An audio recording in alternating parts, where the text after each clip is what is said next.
দুইটা পাপ জীবনে করবেন না।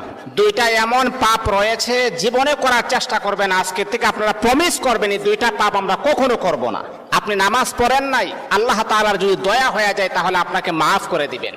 আপনি ফজরের নামাজ পড়েন নাই, আল্লাহ পাক রব্বুল আলামিনের যদি মায়া লেগে যায়, আল্লাহ পাক রব্বুল আলামিন আপনার গুনাহকে আমার আল্লাহ ক্ষমা করে দিবেন।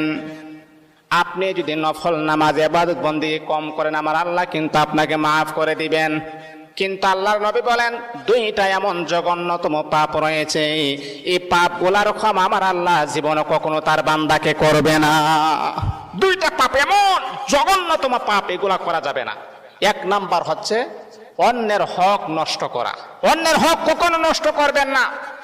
আজকে নিজের ভাই বোনের হক নষ্ট করে দেয়, অন্যের হক নষ্ট করা যাবে না।